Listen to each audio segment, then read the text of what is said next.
On rencontre l'auteure jeunesse Isabelle Larouche ce matin qui nous présente son tout nouveau roman. Alors, bienvenue à l'émission.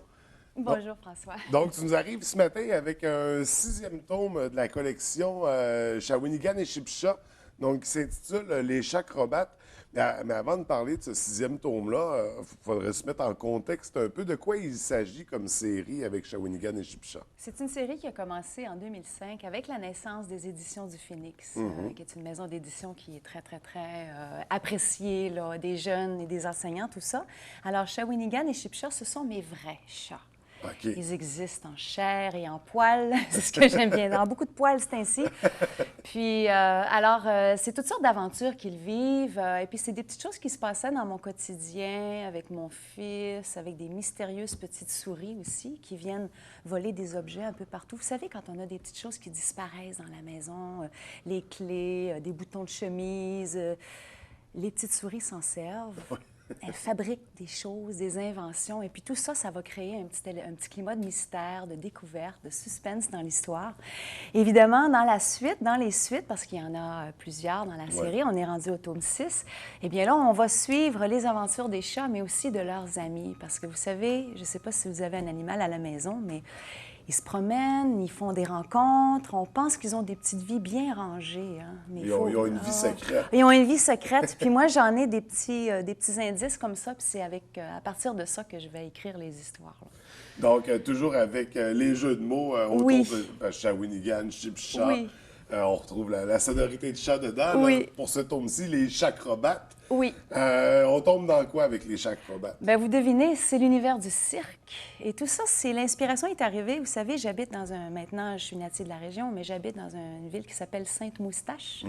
J'aime bien dire Sainte-Moustache. Ils se sont trompés sur les cartes géographiques. Hein. Ils écrivent Saint-Eustache, mais c'est une erreur. D'ailleurs, le maire, M. Charon, j'essaie de faire au moins qu'en novembre, on ait Sainte-Moustache. Alors, j'étais assise dans mon salon, et puis par la fenêtre, on voit les fils électriques, et puis il y avait des dizaines d'écureuils qui semblaient bien occupés. Et mes deux félins, Shawinigan et Chipcha, les regardaient avec envie. Et puis là, je pense que ça leur a donné des idées. Dans les environs, on a coupé un boisé pour faire des nouvelles constructions. Et puis, ça a enlevé une source de nourriture pour les écureuils. Hein. Il y avait des noyers, des noisettiers, toutes des choses comme ça. Alors là, il y a toujours question d'entraide. Dans chacun des tomes, je pense qu'on a toujours énormément de collaboration entre les personnages. Et là, eh bien, Shawinigan et Chipcha vont faire tout un branle-bas pour aider les écureuils. OK. Alors là, c'est pas toujours évident, hein, avec leurs moyens comme ils peuvent. Et en échange, les écureuils vont leur partager des petits trucs de cirque. Parce qu'ils font tellement des acrobaties. Vous avez déjà vu les écureuils sur les fils électriques?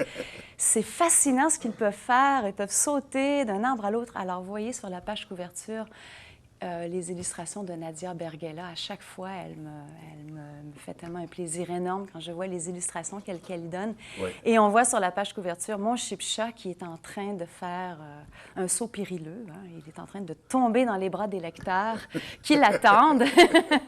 Parce qu'il y a vraiment... les lecteurs aiment beaucoup la série. Au départ, je ne croyais pas faire une série. Après le premier tome, je me suis dit, c'est une histoire, on verra ce que ça donne. Mais ça a tellement eu de succès Ah! que... Les jeunes le demandaient. On en veut d'autres, des histoires. Moi, j'ai un chat qui s'appelle Minouski. Est-ce que tu peux le mettre? Est-ce que tu peux... Alors là, je fais entrer des différents personnages, mais c'est toujours des animaux que je vois. C'est vraiment au travers de ma fenêtre, je les observe. Puis avec des références, des situations qui Oui. sont arrivées pour de vrai, Oui, qu'on transforme, qu'on adapte, on bien rajoute la magie au sûr. travers de tout ça. Bien sûr. On s'amuse finalement Ben oui, il avec faut ces histoires-là. s'amuser. Donc, pour réinterpréter la réalité Tout à finalement. fait. Oui. Donc, un sixième tome. On a parlé des illustrations, donc on a mentionné de qui il s'agissait. Pourquoi c'est la même personne depuis le tome 1? Pourquoi exactement? Bien, pour assurer une continuité, évidemment, les jeunes reconnaissent Shawinigan, ils reconnaissent Chipcha, ils sont tels quels aussi, si vous les verriez en personne Ouais. ou face à face. Alors, c'est une continuité, et puis je me trouve très choyée parce que Nadia, elle a une rondeur dans son trait, elle a une façon d'interpréter le texte avec... Des fois, elle m'enseigne quelque chose. Il y a des choses que je n'avais pas pensées dans l'histoire et puis elle va ajouter un petit détail que je n'avais pas vu moi-même. Alors, c'est vraiment une belle collaboration qu'on fait. Et j'ai toujours hâte de voir les prochains dessins qu'elle va concocter. Et est-ce que c'est une collaboration qui déborde de Shawinigan et Chipcha? Est-ce qu'on retrouve des illustrations d'elle dans d'autres romans? Non, je suis. Elle illustre pour énormément d'autres auteurs, beaucoup aux éditions du Phénix, mais chez d'autres éditeurs aussi. Mais c'est seulement notre petit cadeau entre nous, là, notre petit projet entre nous, Shawinigan et Chipcha. Là. Alors, peut-être un jour, elle illustrera d'autres livres. Mais... Et les illustrations sont vraiment très belles. Oui, ah oui. D'ailleurs, il y en a presque à chaque page. C'est un roman qui s'adresse à des 6 à 9 ans. Ça pourrait être un peu plus vieux que 9 ans aussi, parce que comme on a un fan club, hein, il y a des jeunes qui attendent et qui ont dépassé l'âge de 9 ans, mais qui veulent quand même lire les histoires. Mais pour aider les jeunes lecteurs, il y a des illustrations presque à toutes les pages. Et ça aide, ça permet d'alléger le texte. Le texte est quand même... les chapitres sont courts. C'est sûr que les chacrobates, il a l'air un petit peu plus... Il y a plus de pages que le premier. Alors, un jeune lecteur de première année, par exemple, qui vient de terminer sa première année, pourrait plus s'attaquer au premier de la série, Shawinigan et Chipcha. Il y a quand même une évolution. Et il y a une évolution. Comme le cinquième, le Karate Kid, qui plaît beaucoup aussi, lui, il est encore un petit peu plus costaud. Alors, on s'adresse peut-être plus aux 7 ans, là, parce qu'il y a plus de lecture. Mais évidemment, ça dépend. Chaque lecteur a sa facilité ou non. Alors, on parle des 6 à 9 ans. Oui. Autant garçons que filles, Absolument. ça s'adresse à tout le monde. Oui, vraiment. Donc, et est-ce que ça vient... parce que je sais qu'il y a un grand intérêt pour l'éducation aussi derrière tout ça. Je sais qu'il y avait il y a eu des participations à certains... est-ce que ça a été présenté aux jeunes dans des écoles? Est-ce qu'il y a des activités comme ça qui viennent avec? C'est ça qu'il a commencé. Il est né au mois de mai, ce petit roman-là. Alors, on est à la fin des années scolaires. J'ai déjà eu la chance de le présenter déjà à un salon du livre à Notre-Dame-du-Lot, dans les Hautes-Laurentides. Je l'ai présenté dans les écoles, mais ça sera plus en septembre que là où la grande rentrée va se faire. D'ailleurs, l'histoire se déroule en septembre. Mais comme tous les livres qui sont présentés aux éditions du Phénix, si vous allez sur le site web des Éditions du Phénix, www.éditionsduphénix.com, il y a une section pour les enseignants. Et là, vous allez trouver dans les livres, il y a une façon où vous pouvez cliquer pour accéder à un cahier d'activités gratuit. Avec des outils pédagogiques. Avec des outils pédagogiques. C'est gratuit, c'est un PDF, alors on imprime. Même cet été, un jour de pluie, un petit jeune qui vient de lire le roman et qui encore sous le charme de l'histoire, il a envie de s'amuser. Il y a des activités, des questions, des mots mystères, des mots croisés, des choses comme ça qui peuvent être... Ça, on parle des enseignants, mais ça peut être le parent aussi qui va rechercher ces outils-là. Oui. Et ça, c'est tous les romans des Éditions du Phénix qui sont appuyés par ces outils-là.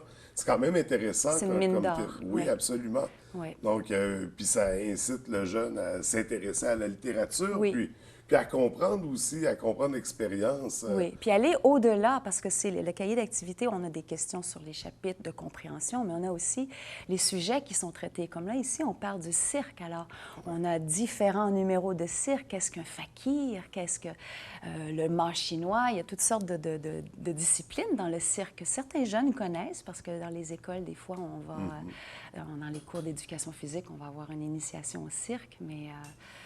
Alors, donc, il y a toujours du vocabulaire. Et moi, je m'amuse beaucoup avec les calembours, les jeux de mots. Oui. Alors, évidemment, on le voit par le titre. On va avoir un Shakir. C'est avec c'est ça, les gags avec le mot chat reviennent souvent à l'intérieur. Ça tourne autour des félins, bien sûr. Donc, le 6e tome, Les Chacrobates. On parlait d'un fan club tout à l'heure. Est-ce que les gens peuvent... Est-ce qu'il y a un fan club vraiment sur Internet ou une page? J'ai pas encore fait une page Facebook, mais cet été, j'aurai plus le temps, puis j'y songe, là, vraiment, parce que je trouve que... Bon, il y a mon site web, toujours, isabellelarouche.com. Les jeunes peuvent venir, ils peuvent commenter aussi. Souvent, je leur réponds en personnel. Est-ce que des parents commentent aussi? Les parents, les enseignants. Ça, c'est bien agréable. Ça fait quand même depuis 2004, je pense, que mon site web existe, OK. là, alors vraiment depuis le tout début. Alors, il y a vraiment, on peut voir aussi toutes mes publications, tout ce que j'ai Ouais. fait, parce qu'il y a ma série Shawinigan et Shipsha, mais j'ai écrit d'autres romans aussi, là, d'autres albums illustrés et d'autres participations.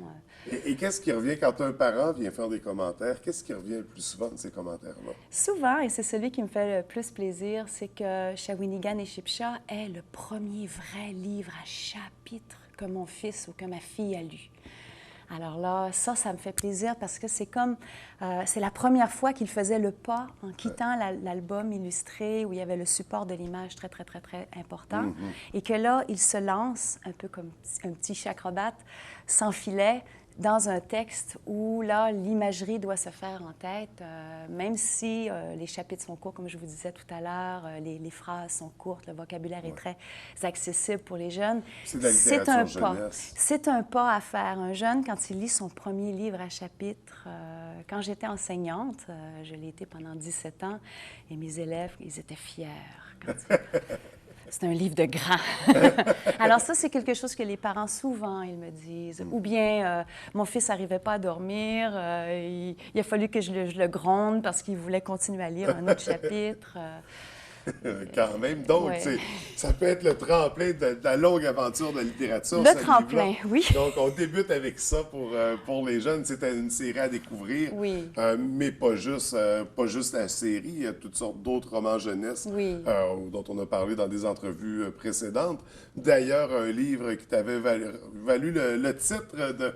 le prix de la littérature jeunesse au dernier Salon du livre du Saguenay-Lac-Saint-Jean, Oui. avec Jaillit les lunettes. Donc, encore là, on est toujours dans la littérature jeunesse. Pourquoi ce choix-là d'écrire pour les jeunes? Bien, c'est un public à laquelle je m'adresse facilement, ayant été enseignante. C'est un public aussi qui permet d'avoir une imagination incroyable. Je peux m'amuser, comme je disais tout à l'heure, avec les mots. Je peux aussi partager des expériences que j'ai vécues parce que je hais les lunettes. On va parler de l'intimidation. Oui. Alors là, moi, je me fais plaisir en partageant ça. Et aussi, bien, la jeunesse, c'est un public qui se renouvelle. Il y a toujours des jeunes, il y a toujours des jeunes. Alors, j'ai toujours envie de partager mes histoires. Et des fois, une histoire comme Shawinigan et Shipsha, qui date déjà depuis 2005, quand même, les jeunes le découvrent encore. Et ils me le redemandent. Et là, ils sont heureux de voir qu'il y en a d'autres. Alors, ça arrive souvent dans un salon du livre qu'ils vont acheter les 6. Ils découvrent, ils viennent avoir un coup de cœur. Alors ça, c'est agréable aussi pour les jeunes. Et puis, j'aime beaucoup aller dans les écoles, rencontrer... Fait qu'il y a encore cette Ouais. passion-là de Ah, l'enseignement oui. derrière tout ça, de travailler directement avec les jeunes. Oui, d'un océan à l'autre du pays, parce que je me promène vraiment en Colombie-Britannique, l'Ontario, le Nouveau-Brunswick au printemps dernier. Ça, c'est Yellowknife, le Grand Nord, au Nunavik. Vraiment, je me promène partout, partout, partout. Là. Je suis un auteur avec des ailes dans le dos. Ouais, donc ça permet de vivre des belles expériences. Absolument. Oui. Pour en revenir à notre roman, il y a une dédicace à l'intérieur à mon amie Reine. Oui. Pourquoi? Reine, c'est une grande amie à moi, une fille du Saguenay d'ailleurs, qui habite maintenant à Sainte-Moustache. Bien, pas à elle est à Montréal, mais elle vient souvent. Elle est journaliste à Saint-Eustache. Et puis un jour, elle m'a fait une surprise. Elle m'a dit, je t'emmène. Elle m'a pas dit où. Alors, à Montréal, dans les méandres, tu sais, là, les petites rues de Montréal. Et puis là, je vois un grand édifice. J'entre. Elle m'avait dit, habille-toi en sport. Elle m'a emmené faire du trapèze aérien, imaginez-vous. Hauteur avec le... Là, hein, puis même avec un autre acrobate qui m'attrapait pour OK. vraiment, là. Et c'était vraiment bien mené, évidemment. J'avais des Oui. cordes, un filet en dessous. Et j'ai eu la piqûre. L'adrénaline, j'ai tellement aimé ça. Fait que Alors, je trouvais que ça cadrait très bien avec les chats acrobates Ouais. parce que mon Shipsha a fait des sauts périlleux des fois. Vous savez, les chats retombent toujours sur leurs pattes. Alors là, j'ai senti que Shipsha et moi, on avait quelque chose en commun, là, grâce à Reine. Donc, Et j'ai aussi fait la dédicace à 2 de mes amis qui sont clowns, Ben Labarouette et Oui. puis Tipit.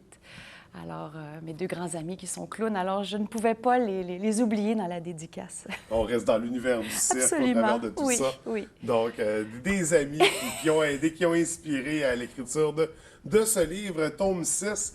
Est-ce qu'il y en a d'autres à surveiller après ça? Moi, je travaille déjà sur le tome 7 OK. et le tome 8. Toutes les idées sont prêtes, le punch, tout ça. Alors, évidemment, on étale, on ne les sort pas tous en même temps parce que je trouve que je vais laisser la chance aux jeunes de découvrir les chacrobates, donner sa chance à chacun. Comme l'année dernière, j'avais le Karate Kid et l'année précédente, j'avais les aventures au Charaïd, On garde etc. le rythme, un par année? C'est ça, OK. un par année. Ça me permet de travailler sur d'autres projets aussi. Alors, ça me permet d'avoir du plaisir pour les plus petits. Je travaille sur un projet pour un peu plus grand aussi. OK. Bien, justement, vite comme ça, sans vendre non plus de punch, Ben, les projets à surveiller. Oui, c'est les 9-12 ans aussi, qui est un beau public aussi. Alors, on parle des 3e, 4e, 5e années. Et là, comme j'ai travaillé beaucoup dans les communautés autochtones, l'année dernière, j'ai sorti Mystère au Pied-Kouagami, qui se passe au lac Saint-Jean. Alors, on va parler des Inuits. Là, je travaille sur les Iroquois. OK. Et puis, j'ai enseigné là-bas à Ganesatake pendant quelques années. Donc, Alors, on conserve cette direction-là. c'est un partage. J'ai fait des belles rencontres dans ma vie, puis je permets aux jeunes de me suivre, puis de faire ces rencontres à leur tour. Donc, ce sera à surveiller prochainement. Oui. Est-ce que vous allez participer à la prochaine édition du Salon du Livre? Incontournable. Incontournable. C'est le plus beau salon du livre. Je le sais parce que je les fais tous, puis c'est le plus beau. Oui, donc ça sera l'occasion pour les jeunes de venir vous rencontrer, d'avoir des dédicaces, de découvrir, si ce n'est pas encore fait, la série, le tome 6. Oui, Et, dans les libraires. Il faut aller déjà chez les libraires parce Ouais. qu'ils vont déjà le trouver. Il est en librairie depuis quelques semaines déjà. Donc, on peut déjà se le procurer. Donc, on pourra arriver avec notre livre pour la dédicace à l'occasion du Salon du Livre. Donc, c'est à surveiller. Écoute, merci d'avoir pris le temps de venir nous rencontrer. Merci. C'est toujours très intéressant de plonger dans ton univers. C'est vivement la prochaine édition du Salon du Livre. On aura certainement l'occasion de se rencontrer dans ce contexte-là. J'espère bien. D'ici là, je vais te souhaiter beaucoup de succès avec le tome 6. Un très bel été pour au plaisir de se revoir. Merci beaucoup. Merci.